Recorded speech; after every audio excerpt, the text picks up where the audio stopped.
대부분의 사람들은 인생을 살면서 자신이 소망하는 꿈을 가지고 그것을 자신의 최우선으로 여기며 이에 도달하기 위해 일생을 살아갑니다. 꿈이나 최우선으로 여기는 것의 종류는 각기 달라도 그 목적을 위해 애를 써가며 살아간다는 것입니다.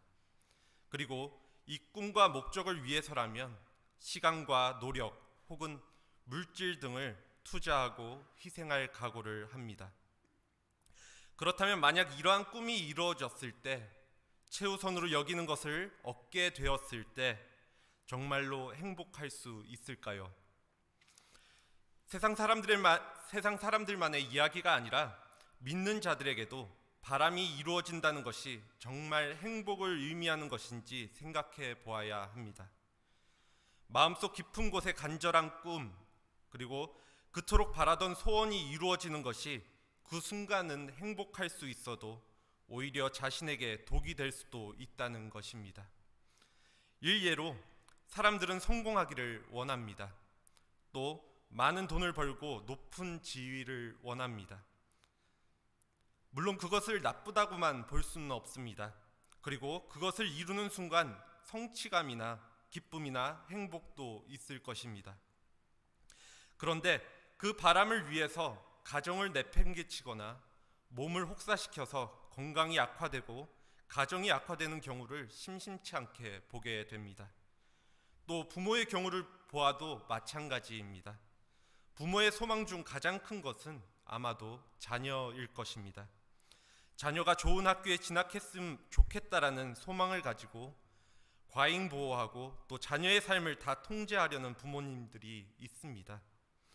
자녀를 위해서라는 명목 아래서 좋은 학원을 보내기도 하고 또 부모의 기준에서 필요한 것이라면 무엇이든지 해줍니다. 이렇게 해서 자녀를 원하는 학교에 보내게 되었을 때 부모는 자신의 소망이 이루어졌다고 생각할 수 있습니다. 하지만 그러한 부모님 때문에 스트레스로 정서적인 문제를 보이거나 극단적인 선택을 하는 아이들도 많이 있는 것이 또 현실입니다. 부모의 소망이 이루어졌지만 자녀가 이렇게 되면 오히려 도구로 돌아오는 것과 같다는 것입니다. 이렇듯 사람들이 마음속 깊은 곳에 간절한 소원을 이루는 것이 독이 될 수 있음을 예를 통하여서도 알 수 있지만 분명한 것은 성경을 통하여서도 살펴볼 수 있습니다. 로마서 1장 23절에서 25절 말씀입니다. 썩어지지 아니하는 하나님의 영광을 썩어질 사람과 새와 짐승과 기어다니는 동물 모양의 우상으로 바꾸었느니라. 그러므로 하나님께서 그들을 마음의 정욕대로 더러움에 내버려 두사 그들의 몸을 서로 욕되게 하게 하셨으니 이는 그들이 하나님의 진리를 거짓 것으로 바꾸어 피조물을 조물주보다 더 경배하고 섬김이라. 주는 곧 영원히 찬송할 이시로다. 아멘. 사람들은 하나님이 인간에게 내리시는 형벌을 생각했을 때 성공을 막거나 육체적인 어려움을 주거나 목숨을 가져가는 등의 일들을 생각할 때가 많이 있습니다. 하지만 하나님의 가장 무서운 벌은 인간이 원하는 대로 하도록 내버려 두시는 것이 아닐까 생각해 봅니다. 간절히 원하는 꿈을 이루도록 허용하시는 것이 최고의 벌일 수 있는 이유는 인간의 마음이 꿈이나 갈망을 우상으로 삼기 때문입니다. 조금 전 로마서 말씀에서 바울은 인간의 모습을 한 문장으로 요약을 했는데 그것은 인간이 창조주 대신에 피조물을 숭배하고 섬겼다라는 것입니다. 모든 인간은 무엇인가를 위해서 살아가며 또 그것이 우리의 마음과 생각을 사로잡습니다. 그런데 분명한 것은 성령의 역사 없이는 그 대상이 결코 하나님이 될 수 없다라는 점입니다. 왜냐하면 인간은 그냥 내버려 두면 하나님이 아니라 다른 피조물을 위해 살아가기 때문입니다. 하나님만이 주실 수 있는 온전한 삶의 의미와 행복과 만족을 피조물에게서 바란다면 결국 그것은 그 피조물은 그 역할을 감당하지 못하고 다른 소망이나 꿈을 찾는 반복적인 모습을 보이거나 자신의 꿈이나 소망을 위해 인생을 허비하는 삶이 될 수밖에 없다라는 것입니다. 조금 전에 언급드렸던 부모는 자기 자녀들이 완벽한 삶을 살게 하려고 노력했지만 오히려 그들의 삶을 망치는 모습을 보입니다. 그 이유는 자녀들을 너무 많이 사랑했다고 생각했지만 사실은 자녀와의 관계에서 하나님을 너무 적게 사랑했던 것입니다. 그것이 문제의 핵심입니다. 그 결과 자신의 우상이 되어버린 자녀는 부모의 지나친 기대에 짓눌려 망가지고 또 부모 역시도 그 결과가 아픔으로 다가올 수밖에 없습니다. 성공을 원했던 사람도 마찬가지입니다. 성공을 위해 건강을 잃거나 가정을 잃는 일은 가정보다, 건강보다, 무엇보다 하나님보다 이를 더 사랑했기 때문입니다.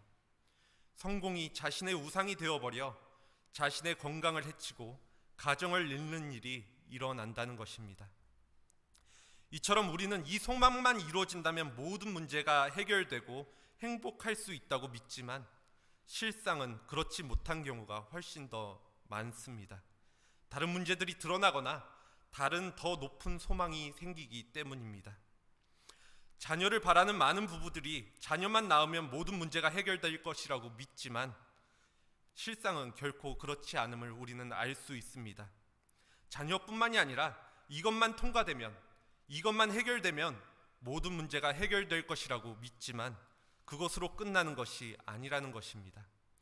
창세기 12장에서 21장 사이의 말씀을 읽어보면 아브라함은 고향을 떠나 아들의 출생을 기다리라고 명령하신 하나님께 충성했으니 이제 행복하게 여생을 보내는 일만 남은 것 같았지만 뜻밖에도 하나님께서는 그를 다시 부르셔서 말씀하십니다.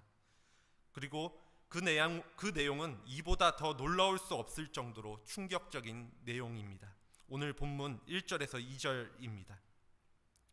그 일 후에 하나님이 아브라함을 시험하시려고 그를 부르시되 아브라함아 하시니 그가 이르되 내가 여기 있나이다. 여호와께서 이르시되 내 아들 내 사랑하는 독자 이삭을 데리고 모리아 땅으로 가서 내가 내게 일러준 한 산 거기서 그를 번제로 드리라. 이것은 아주 결정적인 시험입니다. 이제 이삭은 아브라함의 전부가 되었는데 아브라함의 자녀에 대한 애정을 볼 수 있는 말씀이 창세기 17장 18절에 등장합니다. 하나님께서는 아브라함과 사라 사이에 아들을 주실 것을 처음 약속하신 장면에서 아브라함은 엎드려 웃으면서 마음속으로 자신의 나이가 100세이고 아내 사라의 나이가 90세인데 어떻게 그것이 가능할까 생각합니다. 그러면서 하나님께 아뢰는데 이스마엘이나 하나님 앞에 살기를 원한다고 이야기를 합니다. 이스마엘은 잘 아시다시피 아브라함이 아들이 없어서 아내 사라의 여종 하갈과 사이에서 얻은 아들입니다. 이러한 이스마엘 앞에 살기를 원한다고 고백하는 아브라함이었는데 사라와의 사이에서 얻은 아들 이삭 앞에서 살기를 원한다는 것은 두말할 필요가 없는 일이라는 것입니다. 또 이는 하나님께서 이삭을 어떻게 부르시고 있는지를 통하여서 아브라함이 이삭을 어떠한 존재로 보고 있는지를 확인할 수가 있습니다. 본문에서 하나님은 이삭을 그냥 이삭이라고 부르지 않고 내 아들, 내 사랑하는 독자 이삭이라고 부르십니다. 다시 말해 내 아들, 내 사랑하는 하나뿐인 아들 이삭이라고 부르신다는 것입니다. 이는 아브라함이 이삭을 바라보는 시각을 잘 보여줍니다. 그 어떠한 결과도 바꾸기 어려운 존재가, 어떠한 것과도 바꾸기 어려운 존재가 아브라함에게는 이삭이었다는 사실입니다. 이삭이 태어나기 전까지는 아브라함의 삶의 의미는 하나님의 말씀에 달려 있었지만 이삭이 태어난 후로는 이삭을 사랑하고 이삭을 잘 되게 하는 쪽으로 방향이 바뀌게 되는 것입니다. 그의 삶의 무게중심이 이삭으로 옮겨진 것입니다. 너무 무리한 추론이 아니냐고 말씀하실 수 있지만 때때로 하나님께서 주시는 시험은 세상에 나의 가장 귀한 것을 내려놓으라는 것에 있습니다. 마태복음의 부자 청년의 이야기를 잘 아시겠지만 예수님은 그에게 물질을 내려놓고 따르라고 말씀하십니다. 그에게 가장 귀한 것이 물질이었고 그는 그것을 포기할 수 없어 근심하며 돌아갔습니다. 반면 제자들에게는 어떻습니까? 어부인 제자들에게 그물을 버리고 따르라고 말씀하십니다. 그들의 먹고 사는데 가장 필요한 그물을 버리고 또 따르라는 예수님의 말씀에 제자들은 응답한다는 것입니다. 물론 우리가 여기서 절대 혼동하면 안 되는 것이 있습니다. 하나님은 아들을 사랑하면 안 된다고 말씀하시는 것이 아니라, 또는 물질이 필요 없다고 말씀하시는 것이 아니라, 사랑의 대상을 거짓 신으로 둔갑시켜서는 안 된다는 것입니다. 누구든지 자녀를 또 물질을 하나님의 자리에 올려놓으면 거기서 우상 숭배와 같은 사랑이 싹틉니다. 그리고 그 우상 숭배의 잘못된 사랑의 결과는 자녀나 물질과 같이 자신에게 가장 소중한 것에 휘둘리는 삶이 되어 결국 자신을 망치는 길이 됩니다. 이어서 본문 3절 보겠습니다. 아브라함이 아침에 일찍 일어나 나귀의 안장을 지우고 두 종과 그의 아들 이삭을 데리고 번제에 쓸 나무를 쪼개어 가지고 떠나 하나님이 자기에게 일러주신 곳으로 가더니, 사실 아브라함이 보기에 이삭을 번제물로 드리라는 명령은 이치에 맞지 않을 뿐만 아니라 지금까지 하나님이 하신 모든 말씀에 어긋나는 것이었습니다. 그런데도 그는 그 명령에 순종합니다. 그렇다면 믿음이란 정말 이처럼 잔인하고 또 난폭하고 비합리적이며 비이성적인 것일까? 또 하나님은 우리가 좋아하는 것을 우상이라고 하시며 다 빼앗아가는 하나님일까? 질문하게 됩니다. 결론부터 말씀드리면 그러한 하나님이 아니시라는 것입니다. 하나님께서는 이삭을 번제물로 드리라는 요청을 하시는데, 일반적으로 번제는 죄와 연결이 되어 있지만 아브라함에게서 요청되는 번제는 아브라함의 전적인 헌신, 즉 전적인 포기와 관련이 있습니다. 그래서 번제가 제물을 태워드린다는 의미를 분명하게 갖고 있지만 더 정확하게는 온전히 모든 것을 올려드림에 초점이 있다는 것입니다. 즉 이삭을 전적으로 하나님께 올려드림을 보고자 하심에 있습니다. 또 장자를 하나님께 드리는 일은 출애굽기에서도 나타납니다. 출애굽기 22장 29절입니다. 너는 내가 추수한 것과 내가 짜낸 즙을 바치기를 더디하지 말며 내 처음 난 아들들을 내게 줄지며. 사실 성경의 율법은 모든 장자가 하나님께 바쳐지기를 요구합니다. 하지만 하나님은 그가 구원받고 그 대신에 동물이 바쳐지도록 하십니다. 후에 레위인들은 각 가족의 장자를 대신해 하나님께 바쳐지는 것으로 여겨지기도 합니다. 민수기 3장 41절입니다. 나는 여호와라, 이스라엘 자손 중 모든 처음 태어난 자 대신에 레위인을 내게 돌리고 또 이스라엘 자손의 가축 중 모든 처음 태어난 것 대신에 레위인의 가축을 내게 돌리라.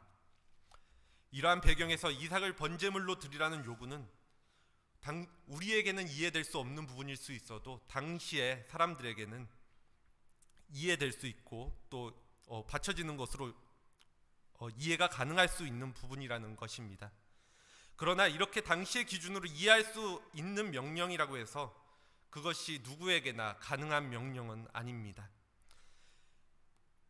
누군가의 생각을 축축하는 것에 조심스러운 부분은 있지만 아브라함은 하나님은 거룩하시고 의로우시기에 하나님의 말씀에 순종해야 한다. 하나님께서는 이삭을 통해 세상에 복을 주고 번창하겠다고 하겠다고 약속하셨기 때문에 내가 이삭을 번제로 드린다 할지라도 하나님께서는 이삭을 책임지실 것이라는 확신이 있었을 것입니다. 히브리서 11장 17절에서 19절 말씀입니다. 아브라함은 시험을 받을 때 믿음으로 이삭을 드렸으니 저는 약속을 받은 자로되 그 독생자를 드렸느니라. 저에게 이미 말씀하시기를 내 자손이라 칭할 자는 이삭으로 말미암으니라 하셨으나 저가 하나님이 능히 죽은 자 가운데서 다시 살리실 줄로 생각한지라. 비유컨대 죽은 자 가운데서 도로 받은 것이니라. 아브라함은 하나님께서 어떻게 하실지 구체적으로 알지는 못했지만 산에 올라갈 때 아브라함은 자기 암시를 걸거나 자기 의지로 가득해서 내가 할 수 있다라고 하지 않았습니다.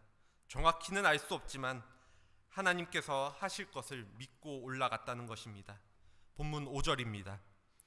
이에 아브라함이 종들에게 이르되 너희는 나귀와 함께 여기서 기다리라.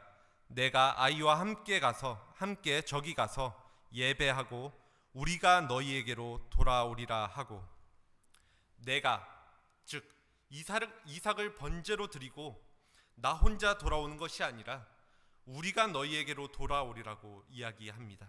이어서 7절 8절입니다.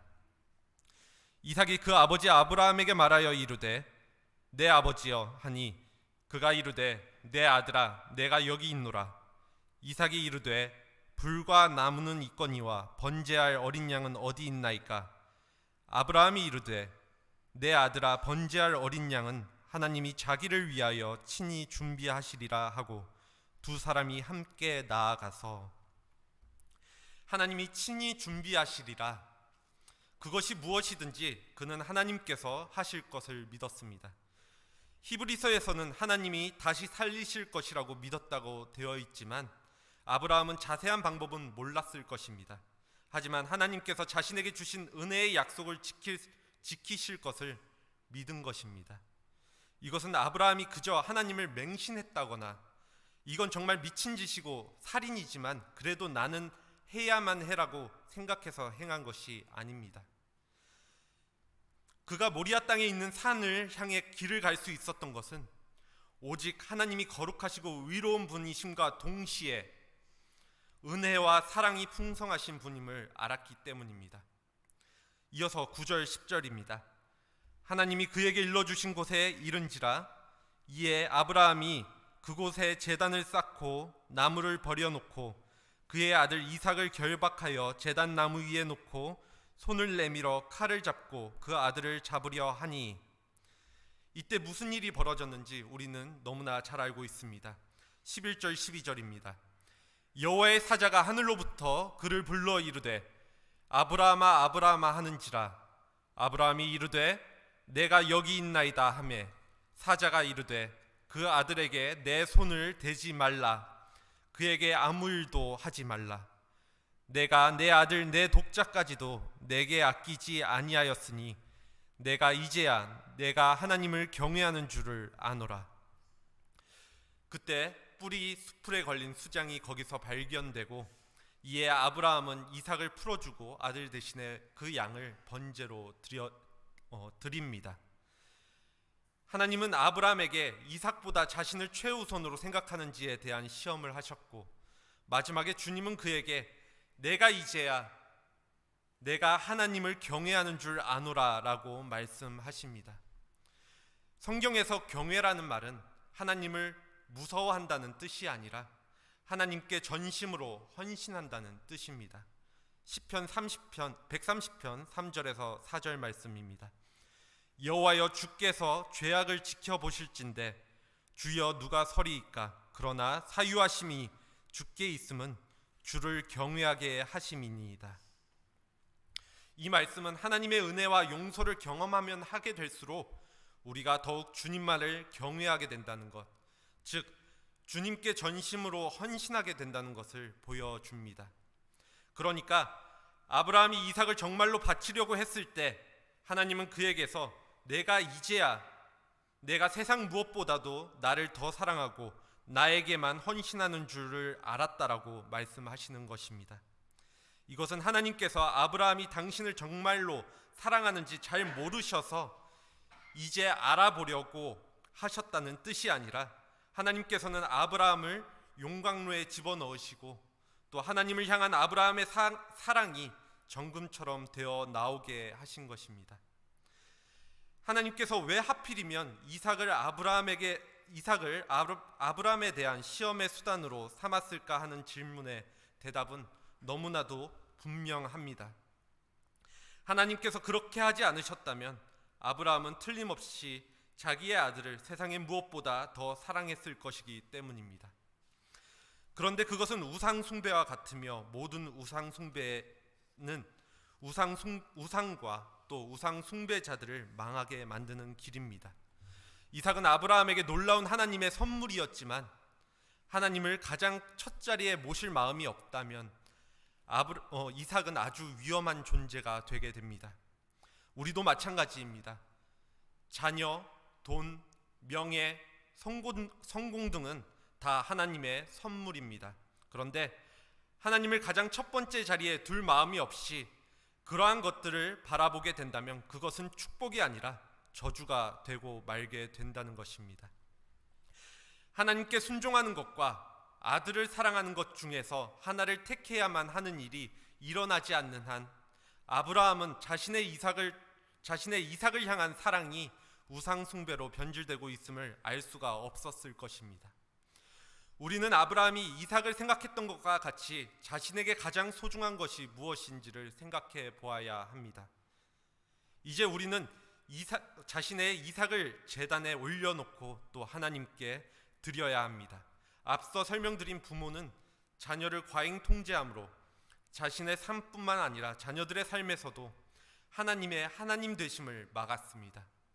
자녀들의 삶을 향한 하나님의 계획이 자신의 계획보다 더 지혜롭다는 것을 생각하지 못했다는 사실입니다. 믿음의 가정 속의 부모라면 기꺼이 하나님을 마음의 가장 윗자리에 모시고 자녀를 그분께 맡기면서 실패를 허용하고 그분의 사랑과 뜻 안에서 평안을 찾아가야 합니다. 하나님이 아브라함의 마음속 우상을 다루심으로써 그는 하나님이 주시는 시험을 통과하여 믿음의 조상으로 불리우게 되었습니다. 오늘 이 사건에는 아브라함이 몰랐거나 그 당시에는 잘 보이지 않았던 의미가 한 가지 더 있습니다. 먼 훗날 이와 같은 모습이 나타나게 되는데 또 다른 장자가 나무 위에 달려 두 팔을 벌리고 죽는 사건이 일어납니다. 여러분들이 잘 아시는 예수 그리스도의 십자가 사건입니다. 하나님께서는 사랑하시는 그 아들이 갈보리산에서 나의 하나님 어찌하여 나를 버리셨나이까 하고 외치셨을 때 오늘 아브라함이 여호와의 사자로부터 들은 그 아이에게서 내 손을 대지 말라, 그에게 아무 일도 하지 말라고 하는 소리가 전혀 들리지 않았습니다. 오히려 하나님은 침묵 속에서 그 값을 치르셨습니다. 그 이유는 너무나도 명료하게도 우리를 그보다 더 사랑하시기 때문입니다. 그렇게 예수님께서는 대신 죽임을 당하셔서 우리의 죄의 값을 지불하셨습니다. 베드로전서 3장 18절입니다. 그리스도께서 단번에 죄를 위하여 죽으사 의인으로서 불의한 자를 대신하셨으니 이는 우리를 하나님 앞으로 인도하려 하심이라. 육체로는 죽임을 당하시고 영으로는 살리심을 받으셨으니. 아멘. 여기에 우리가 우상 숭배에 대해서 돌이킬 수 있는 실제적인 해답이 있습니다.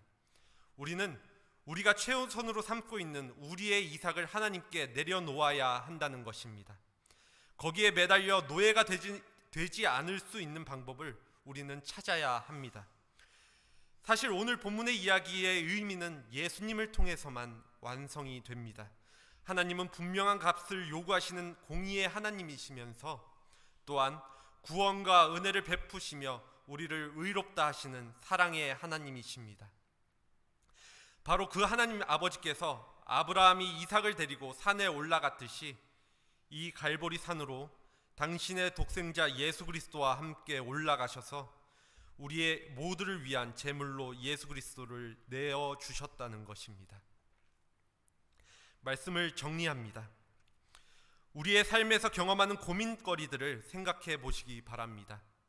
잘 생각해 보면 깨닫는 것이지만 우리를 가장 괴롭게 만드는 것은 우리 각자의 이삭과 관련이 있습니다. 우리의 삶 속에는 하나님만이 주실 수 있는 만족과 기쁨을 어느 정도 얻어보려고 투자하는 대상이 늘 있기 마련입니다. 그것이 우리의 이삭입니다. 삶이 가장 고통스러울 때가 언제일까요? 자신의 우상이 위협을 받거나 없어질 때입니다. 그럴 때 우리는 둘 중 하나의 반응을 보일 수가 있습니다. 먼저 원한과 절망을 택할 수가 있습니다. 그럴 때 갖는 반응은 평생 노력해서 이 자리까지 올라왔는데 이제 다 날아가 버렸어. 혹은 자식인 자기를 위해서 평생 뼈 빠지게 일했는데 감히 나를 이따위로 대해 등의 반응을 보입니다. 다른 한 가지는 아브라함처럼 그 산을 오르면서 주님 이것 없이는 못 살 것 같았는데 이제 주님께서 저를 이것 없는 삶으로 부르시는 것 같습니다. 그러나 주님만 함께 해주신다면 제게 정말 필요한 안정과 평안은 다 있는 것이고 결코 잃을 수도 없음을 믿습니다라고 고백하기를 선택한다는 것입니다. 일단 내가 만든 거짓 신을 하나님 아래로 내려놓고 나면 그것이 불법적이거나 부정한 것이 아니라면 대부분이 우리의 삶 속에서 계속 남아있더라도 문제될 것이 없습니다.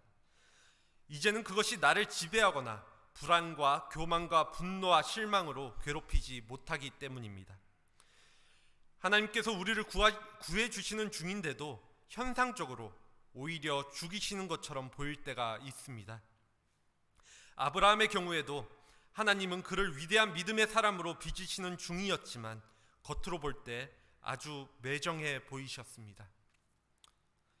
그러한 상황에서 하나님을 따른다는 것이 어떤 사람들에게는 맹신처럼 보일 수 있지만 사실은 감사에 찬 믿음이고 강건한 믿음입니다. 성경에는 요셉이나 모세나 다윗과 같은 사람들의 이야기로 가득합니다. 하나님께서는 그들을 버리신 것 같았지만 나중에 알고 보면 삶 속에 해로운 우상들을 다루고 계셨던 것이 판명이 됩니다. 그것은 고난을 거쳐야만 이루어질 수 있는 일이기 때문입니다. 아브라함처럼 예수님도 하느님의 부르심을 받고 처절하게 씨름하셨습니다. 겟세마네 동산에서 그분은 아버지께 다른 길이 있느냐고 물으셨지만 결국은 순종하여 갈보리산에 올라가 십자가를 지십니다. 우리의 인생에서 하나님이 좋지 않은 일을 허용하시는 이유를 우리는 다 이해할 수 없지만 예수님과 같이 우리도 힘들 때 하나님을 전적으로 신뢰할 수 있어야 합니다. 왜냐하면 하나님께서는 우리가 전적으로 온전히 모든 것을 내맡길 때 아브라함에게 수장을 준비하신 것처럼 필요한 것들을 준비해 놓으시기 때문입니다. 오늘 본문 14절에 여호와 이레입니다. 오늘 본문에서는 단순히 여호와께서 준비하신다는 의미가 강하지만 그 유래를 따라 들어가면 이 단어는 여호와께서 바라보시고 또 지켜보심으로 필요한 것을 준비하심이라는 의미로 접근이 가능합니다. 하나님께서 이미 주신 것들에 대하여 감사하시고 또 그것에 취하기보다는 그것을 허락하신 하나님을 경외하시기 바랍니다. 그러면 우리가 만든 거짓신 우리의 이삭으로부터 해방될 수 있을 것입니다. 그리고 그 자리는 하나님의 준비하심으로 또 채워주실 것입니다. 오늘도 하나님께서는 나의 이삭이 무엇인지를 물으시고 또 그것을 내려놓으라 요청하십니다. 이러한 요청에 아브라함과 같이 하나님을 전적으로 신뢰하며 또 온전히 하나님을 최우선으로 삼아 살아가는 믿음의 공동체 되기를 또 우리 모두가 되기를 간절히 소원합니다. 기도하겠습니다.